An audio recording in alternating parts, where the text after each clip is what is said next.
I, 28M, need some perspective on a situation that's bringing back a lot of painful memories. I'm the youngest of two kids, with my sister Jane, 35F, being 7 years older than me. Our story really starts when our parents died in a car accident. I was 15 and Jane was 22. It completely turned our world upside down. We weren't rich by any means, but our parents had worked hard to give us a stable life. Dad was a mechanic who worked 6 days a week, and Mom worked part-time at a local diner while taking care of us. They weren't perfect, but they loved us and always made sure we had what we needed. The house they left us wasn't anything fancy, just a small 3-bedroom in an okay neighborhood, but it was paid off and meant to be our safety net. When they died, Jane had just graduated college and started her first job as an entry-level accountant.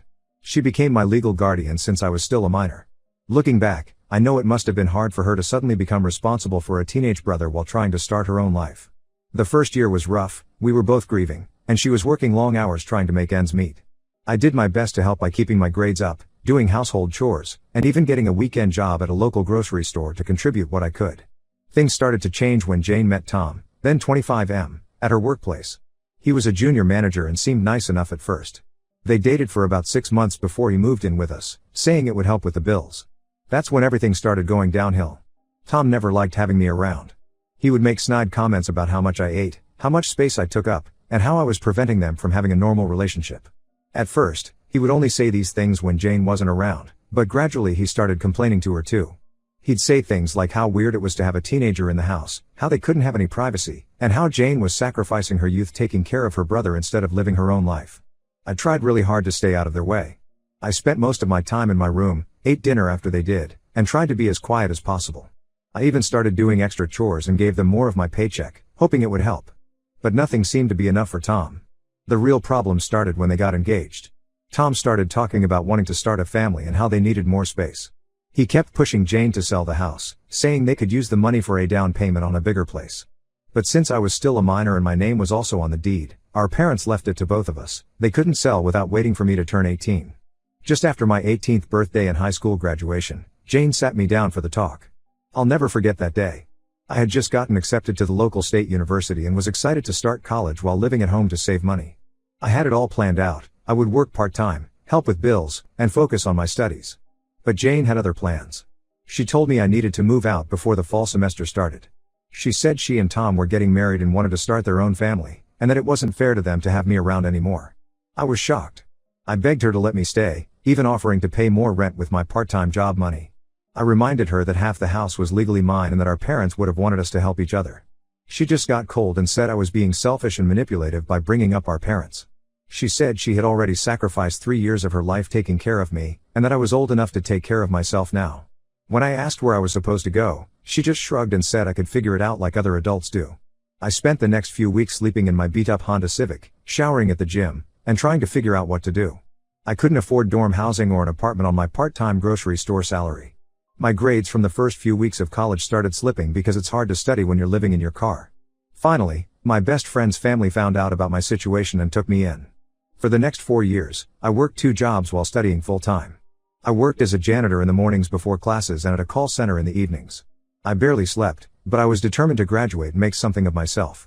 My friend's family helped when they could, but they weren't well off either, so I tried to contribute what I could to their household. I managed to graduate with a computer science degree and landed a good job at a tech company. I worked my way up, saved everything I could, and last year I finally bought my own house. It's not huge, but it's mine, and I'm proud of what I've accomplished despite everything. Jane and I haven't had much contact over the years. She tried reaching out a few times, usually around holidays, but I kept things minimal. I never forgot how she chose her husband over her own brother and left me homeless. I later found out they sold our parents' house shortly after I left, but I never saw a penny from the sale. Last week, Jane called me crying. Apparently, Tom lost his job 6 months ago and has been hiding a gambling addiction. He's gambled away all their savings and they lost their house to foreclosure. They're getting divorced, and she has nowhere to go. She asked if she could stay with me until she gets back on her feet, saying she's my sister and family should help family. I laughed. I actually laughed. I reminded her of how she threw me out at 18 and told her that just like I was old enough to figure it out then, she's certainly old enough to figure it out at 35. She started crying harder, saying I was being cruel and that she regrets what she did, but I cut her off.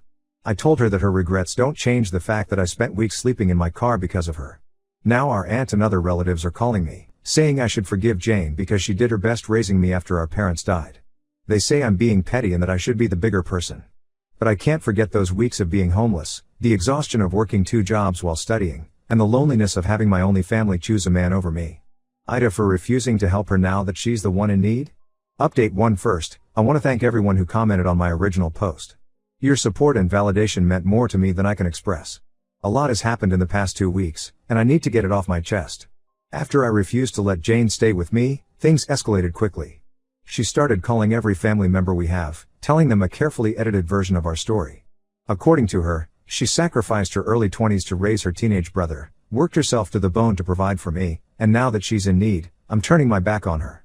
She conveniently left out the part about kicking me out at 18 or selling our parents' house without giving me my share. Our Aunt Maria, Mom's sister, was the first to call. She was practically screaming at me, saying I was an ungrateful brat who didn't appreciate all the sacrifices Jane made. When I tried to tell her my side of the story, she cut me off, saying I was just a teenager then and couldn't possibly understand how hard it was for Jane. I reminded her that none of them offered to help when I was sleeping in my car, but she just said I was being dramatic. Then the messages started pouring in. Cousins I haven't spoken to in years suddenly had opinions about what a terrible brother I am. Our Uncle Bob, who I haven't seen since our parents' funeral, left a long voicemail about how family should stick together in hard times. Even my mother's best friend, who used to babysit us when we were kids, messaged me on Facebook saying she was disappointed in the man I'd become. The situation reached a boiling point last Wednesday when Jane showed up at my house unannounced. I was working from home and saw her pull up in a beat-up Toyota with 2 large suitcases in the back. She walked right up to my front door and started ringing the doorbell repeatedly. I watched through my security camera as she kept pressing it, then started banging on the door when I didn't answer. I got on the intercom and told her to leave or I'd call the police. She started crying, saying she had nowhere else to go and that Tom had cleaned out their joint account before disappearing. She sat down on my porch and refused to move, saying she would wait until I changed my mind. My next-door neighbor, Mrs. Patterson, came over concerned about the commotion. Jane immediately started telling her this sob story about her heartless brother leaving her homeless. After 3 hours of this, I finally called the police. While waiting for them to arrive, Jane pulled out her phone and started recording herself. Through my security camera, I could hear her narrating how her brother, who she raised after their parents died, was calling the cops on her instead of helping her in her time of need. She posted this video on Facebook, tagging mutual friends and family members. The police finally came and convinced her to leave, but the damage was done. Her video went viral in our social circle. Former high school classmates started messaging me, saying they couldn't believe how cruel I was being. Some of my cousins shared the video, adding captions about how money changes people and success made me forget where I came from. The biggest shock came the next day when I received a message from Sarah, Tom's sister. We weren't close, but she had always been nice to me when I lived with Jane. She said she couldn't stay quiet anymore after seeing Jane's video.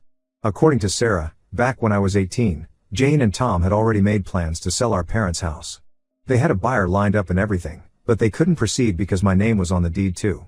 That's why they were so adamant about getting me out. They wanted to sell the house without having to split the money with me. Sarah provided screenshots of old text messages between her and Tom where he complained about how my presence was preventing them from cashing in on the house. She even had an email where Tom discussed strategies for pressuring me to sign over my rights to the property once I turned 18. They had it all planned out, but when I refused to sign anything, they decided to just kick me out and wait until I was desperate enough to agree to the sale. This revelation hit me hard.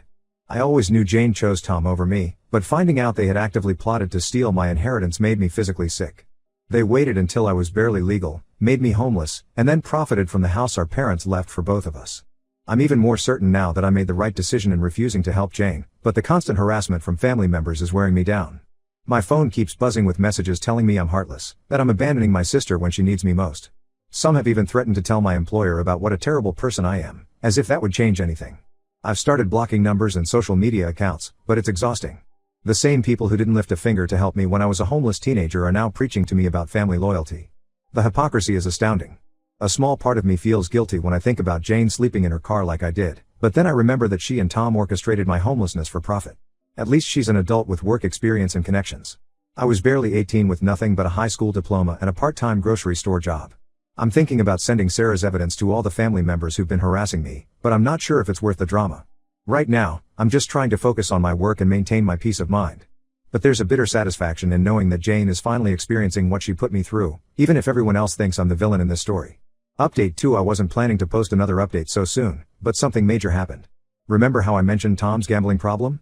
Well, the situation is much worse than anyone realized. Yesterday morning, I was in a meeting at work when my secretary messaged that my sister was in the lobby, crying and refusing to leave. I was ready to call security, but something about the urgency in my secretary's message made me go down to see what was happening. I found Jane looking completely broken, not the calculated tears from her porch performance, but real, gut-wrenching sobs. After calming her down enough to talk, she confessed something that made my blood run cold. When they sold our parents' house after kicking me out, Tom had actually forged my signature on the sale documents. But that wasn't even the worst part. Over the years, he had taken out multiple loans using the house as collateral, again forging my signature. Jane claims she only discovered this during their divorce proceedings when their lawyer found irregularities in their financial documents. She brought a stack of papers, loan agreements, bank statements, and legal documents, all bearing what was supposed to be my signature. I've never seen these papers before in my life. According to the documents, Tom had been taking out loans since 2016, using both my and Jane's forged signatures. He used the money to fuel his gambling addiction, taking out new loans to pay off old ones until everything finally collapsed. When Jane found out about this during the divorce proceedings, she initially kept quiet, hoping to handle it privately. But then their lawyer informed her that she could be implicated in the fraud since she benefited from the sale of the house. That's when she decided to come clean to me. I immediately called my lawyer, who confirmed this is serious fraud. We're talking hundreds of thousands of dollars in fraudulent loans, all taken out in my name without my knowledge. My lawyer says I could face financial repercussions if we don't address this immediately, as my name is tied to these loans even though I never saw a penny of the money. The most infuriating part? Jane admitted she knew something was off years ago when Tom started making large purchases they couldn't afford on their salaries alone. She chose to look the other way because they were living comfortably. She said she assumed he got a big bonus or had family money he hadn't told her about. Even when she noticed documents with my signature, she convinced herself that Tom must have gotten my permission somehow. I'm struggling to process the layers of betrayal here. First, they kick me out to sell the house. Then, Tom commits fraud using my name, and Jane ignores the red flags. Now she's only coming clean because she's afraid of legal consequences for herself. Jane spent hours begging me not to press charges against Tom.